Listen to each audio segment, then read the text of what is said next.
Hello?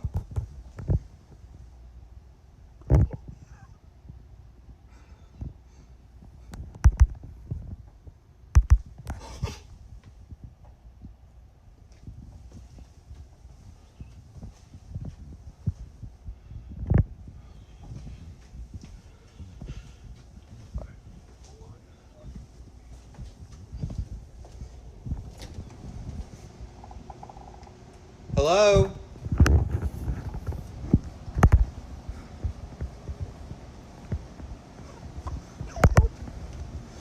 Like, it was closed today, so...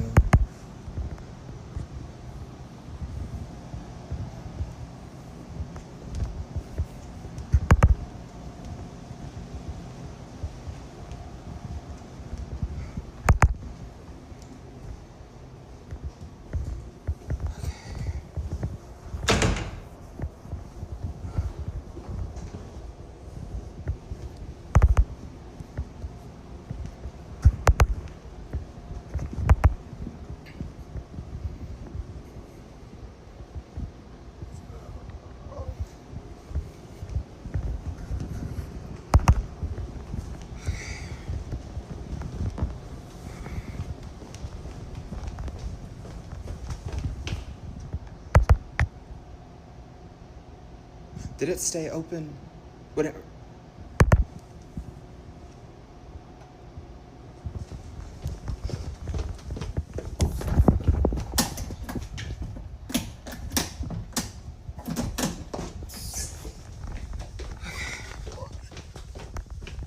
So my aunt and uncle had two small children who lived upstairs, and that's important to this story because it was Halloween night. I went to sleep. In this basement, I had never felt afraid, and I'd never had any adverse feelings or felt like I was being watched in this basement. Halloween night, I turn off my light, I get into bed, and this time I'm sleeping on the opposite side of like a king bed, and there's like all of this space over here. And I can't move. Immediate again. It wasn't like I had waited or I had fallen asleep. It was once again very immediate. And I was laying down and I heard this walking coming down the stairs. And I was like, maybe it's one of my cousins. Maybe it's one of my cousins, but I couldn't move. There was nothing I could do. Once again, I'm squeezing my eyes shut, and what I thought was maybe, hopefully, one of my cousins came over to the bed and they jumped into the bed with me and like wiggled. I could feel them wiggling next to me. I could feel their body weight in the bed. They snuggled there. It wasn't as long this time. It was more like maybe like 2 to 3 minutes. And then I felt them jump up. I immediately had the ability to move again. So I sat straight up and then swung my arm at it, thinking that if it was one of my cousins, I would have grabbed them. There was nothing there. So I went up and I told my family the next day, and I was like, you guys, like this weird thing happened. It was just like what happened at Nana and Papa's, and they were laughing it off. I'm like, no, it's fine. Years and years later, I'm now an adult with my own child. And my family's like, that house was haunted. And they were telling me all of the voices that they would hear and all of the things they would see walking in front of their windows. And my aunt was telling me about all the time she would clean my Nana and Papa's basement before I lived there. And she would like, something once like smacked her. And I was like, guys. But yeah, so Appalachia is no joke. You got to be careful with that. You got to be careful out there. Imagine it's the middle of the night. You're alone. You're driving through the Appalachian Mountains by yourself to meet your friends for a camping trip. It's about 2 a.m., and as you're driving down this road, you see something that chills you to your core. You see what looks like a baby crawling on its own down the side of the road with nobody in sight. You stop your car, run out, and try and find out why there's a baby all by itself in the middle of the night crawling on the side of the road. But as you get close, you realize something else. This isn't a real baby. It's a baby doll, and it has a string tied around it. A string that's leading into a dense forest where you can't see who or what is on the other side of it.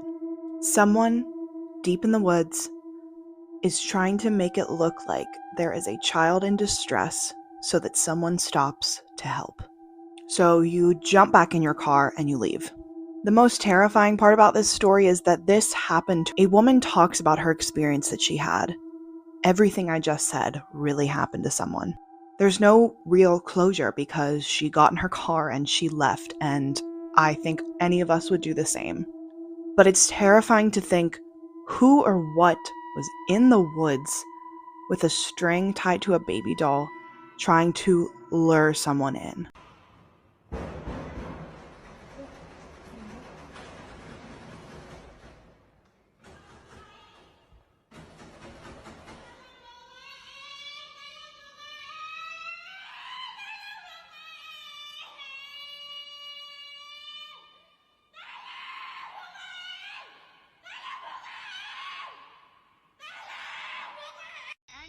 You need to leave now. You need to leave now. I'm letting them out. Don't come any closer. I'm gonna let them out. You don't have to let them out. I'm gonna let them out. Don't do that. They're here and they're waiting. Don't do that.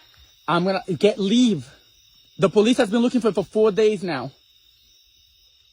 There's no one around. This is my place. I don't know where you're coming from. I don't know where you're coming from. I just came to bless you. I'm letting my dogs out. Don't do that.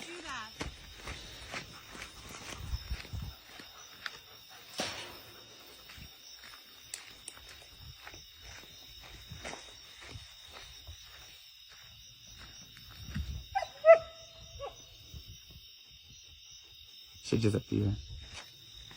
I used to do house calls in the hills of the Appalachian Mountains. Sometimes I would find myself in areas where people didn't have running water or electricity, and I would have to navigate to their homes without Wi-Fi or a cell phone, using a map and a compass in my car. Many years ago, I found myself standing on a beautiful stone porch of a little cottage that was rented from a big farm property. And it was owned by a younger woman who unfortunately was not very mobile. I walk into the home, I introduce myself, and this person's house is beautifully and meticulously decorated. All of the walls are colors of like dark gemstones, like if you know what I mean, like very dark green, blacks, dark maroons. Everything has like an antique-y, spooky vibe to it. It's one of my favorite houses I think I have ever been in, because it had that farm look, but also very dark goth look. I'll never forget this house. I base a lot of my home decor off of it. So I'm sitting in a beautiful wingback chair next to this bed that has been moved to the great room to accommodate this person's lack of mobility. I'm asking them questions. We're talking about medical history and stuff, and I'm providing some information about this new medication they had started and how I want them to take it. And all of a sudden they kind of start coughing and they're saying like, I have an itch, in my throat. And the caregiver is in the house with us doing the visit, and I hear them say from the kitchen, oh, I'll get you something to drink. But I had noticed while I was sitting there that there was like a glass of water to my right on the table we were sitting next to. So I picked it up and I went to hand it to this person. And this person's eyes immediately get like very big. They look at me like alarmingly, and I'm thinking, oh my gosh, like what is going on? Take a deep breath. Can you breathe? You know, I stand up, I'm holding this cup, I'm listening for them to breathe. And their breathing starts to relax. Everything seems to be fine, but their eyes are still very big. And I'm like, are you okay? Are you having chest pain? Can you explain to me what's going on? And she's looking at the cup and looking at me and looking at the table, looking at me, looking at the cup, looking at the table. And I'm like, did I do something wrong? So I turn around and I look and I see that there's a very neat circle of things kind of placed on this table, and then like this little dome, gold dome thing. And at first I'm like not really sure what to make of this. I think like maybe it's like some home decor, like table centerpiece. And then the more I look at it, I'm like, oh no, I think I just plucked something off of like someone's altar. I put it back where it was, best as I could, back on like the little coaster thing it was on in the circle. And I was like, okay. By this point, the caregiver comes and gives this person some water. And then we're all just kind of looking at each other. I said I was sorry because I felt very disrespectful. And then we just kind of continued with the visit, right? And it was a lovely visit. I mean, we were both cordial. We were both polite. I had a very good time. And then towards the end of the visit, I just needed to know, you know, I just wanted to know which entity of which did I thoroughly insult before I continue with my 9 to 5 today. And so I said, is this an altar? And she goes, yeah, it is. I said, who do you worship? She says, Hecate. Hell hath no wrath like a woman scorned. From all the things I've seen, the vibe is just not great. Like, probably not the person you want to, like, cut off in traffic or, like, step on their foot or, like, steal water from, right? Y'all, I don't think I slept for, like, 4 days. I don't think I slept for, like, 4 or 5 days. It was probably the worst 4 or 5 days I've ever had. I didn't sleep. I had terrible tummy troubles. My face broke out. It didn't matter how much water I drank. I could not quench my thirst. To the point where I thought maybe I was diabetic, and I used a glucose monitor I had from the time I had gestational diabetes to prick my finger and see if perhaps my sugars were running like higher than heaven, and that's why I had insatiable thirst, which, by the way, was completely fine. And I'm just sitting there like, bro, I took your water. I get it. I took your water. But, like, that was not on purpose, okay? It was sitting there. It looked unassuming. The person was coughing. Like, I'm just vibing and surviving here, you know? Like, don't get all upset. You don't have to get all upset with me. Like, I've already got problems, okay? I'm a satty baddie. I've got enough going on in my life. We need to just let this go. This is a silly grudge. I gave it back. Eventually, things kind of subsided, but I ended up seeing this person in the future, quite some time after. And I walked in and I was like, it's good to see you, my friend. And she said, it's very good to see you too. And she was like, are you the one that came but before? And I was like, yes, that was me. She's like, oh, you look different, like your hair is shorter. And it was, because I actually cut my hair from waist length to, like, so I did look different. It was so sweet that she noticed. And she was like, you're the one who took the glass of water from the altar. And I said, I did.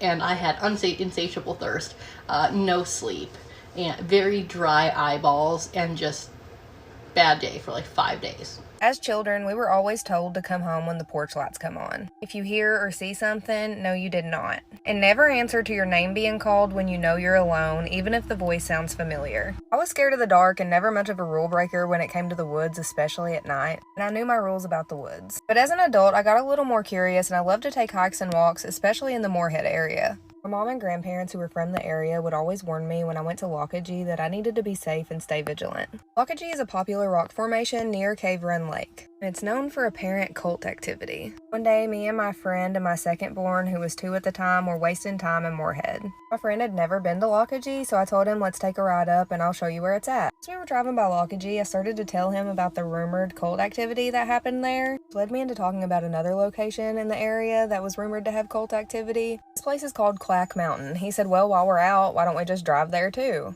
I couldn't remember exactly how to get there because when I went, I wasn't the driver, so I put it into GPS. It showed that we were really close to it, but in my mind, I was thinking, I don't think that Clack Mountain was this close to Lockagee, but it had been a few years since I had been, so I was thinking maybe I was just wrong. Not even a quarter of a mile down the road, it tells me to turn left onto this small one-way gravel road. Now, as soon as we turn onto this road, I'm thinking something isn't right. This ain't familiar. So I give myself enough time to find a spot to turn around. Again, this is a one-way road, so if you met someone, you'd have to either hit the ditch or reverse it all the way back out. Finally find a good spot, and I hear my friend say, do you see that? I glance up quickly and see what looks like a really large crane. It was black, and I mean like black as slate black. Its wings were so big, it looked as if it had a cape over its shoulders. It had to stand every bit of 8-9 foot tall, and although it was very bird-like, it also looked humanish. I looked back down and focused on getting turned around and getting us out of there, because I knew even if I did see whatever that was, no, I didn't. My friend and I remained completely silent until we made it off of that gravel road. Once we hit the main road, it felt like the tense energy just completely left. My friend asked me what was that we just saw. I told him I didn't know, but I thought that it was best that we pretended like we never saw it and never go back. I haven't been back to Lockagee since.